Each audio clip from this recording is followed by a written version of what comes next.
If we have more, we can be more. And this is one of the big traps in what we see in society, that if we have more, if we can get more, if we can get more women, if we can get more experiences, if we can know the right information, then we are going to be something. I hear this over and over again with men and women. And this whole idea of ownership, possession, equating happiness, equating self, and equating the journey of man and your journey of your expression is taken into our lives, our relationships, and our sexuality. We hear this over and over again. I'm going to own her pussy. I'm going to own her. I'm going to have these experiences. And when I have them, when I get 4 girlfriends, when I am finally able to rack up so many lays or get this man or lock him down, I'm going to be happy. And the thing is happiness, experience, relationship, sex, fulfillment, your sense of identity, your sense of emotional, mental, physical expression cannot be fulfilled by possession. In fact, humanity was never meant to be possessed. What gives sex, what gives its total benefit, what gives it its feeling of beauty and power in all of you, your emotions, your mentality, your physicality, your total sense of self and identity, is not restriction, is not limitation, but is based on 2 things. Is based on choice and the freedom to make that choice. And we see this happen over and over again with sex and with culture and many different cultures and expressions. We might see in the Middle East where it was seen as actually a beautiful thing. Why women's feminine traits were actually limited, in Christianity, Islam, and in Judaism, although it's taken to extremes in some of these situations, was originally because a woman's voice was so beautiful. A woman's hair was so beautiful, her nails, her face, her body was so beautiful that a man could not control himself, that it made him unspiritual. And because we were so unwilling to feel what we were born to be, that we decided to cover that up. We decided to turn it into control. And when it stopped becoming about sex, when it stopped becoming about the nature, when it stopped becoming about connection of humanity, what did it become? It became about control, degradation, humiliation. How to limit, how to handicap, how to disempower. And we see this also in US culture. It's the same thing. When we have an experience with a woman, or we have an experience with a man, and we don't want that experience to be had with another person, what do? We destroy that person. We get jealous, we get angry, we get limiting, we try and control it.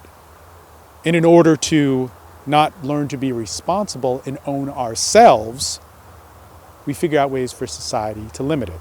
We create rape culture. We think now catcalling is, we think the expression of men seeing women as beautiful, not just for their intellect, not just for, their creativity and their role in society, but also beautiful for their bodies, is this horrible thing. And that in order to be a man or to be a woman, that we have to have this expression that is somehow confined by society and politics, that has become more about control, more about limitation, more about a regulation of expression and sex, and less about what we were actually born to be.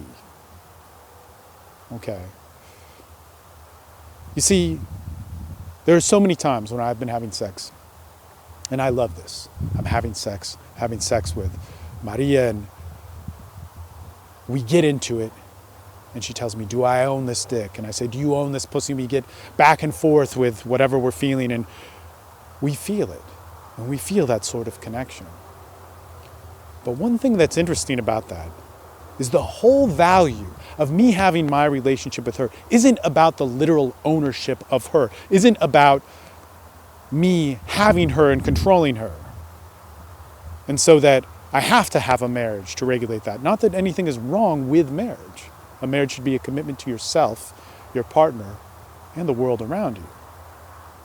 But if I start defining marriage as, this law that I have to abide by that I don't necessarily agree with or feel, then yes, it becomes tension, becomes broken. But if I start to think that our sex act, Maria and I, feeling these heats of passion, feeling what We were really born to feel and connect with each other that's so unique and individualized, and every sexual interaction that you have with every person is unique and individualized for you. If we think that that ownership somehow replaces who we are, our expression, our choice, our freedom for how we decide to live together, then we're immediately flawed.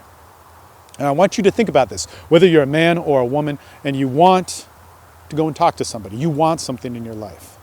It's not about getting what you want. It's about wanting what you have. It is not about getting what you want. It's about becoming the woman or man that can have that. And if you think your self-worth is based off of your possessions, if you think your self-worth, your expression of self, who you are, your identity, is based off of the things that you can show other people,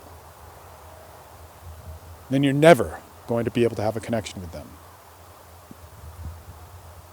Life is about expression. Life is about choice.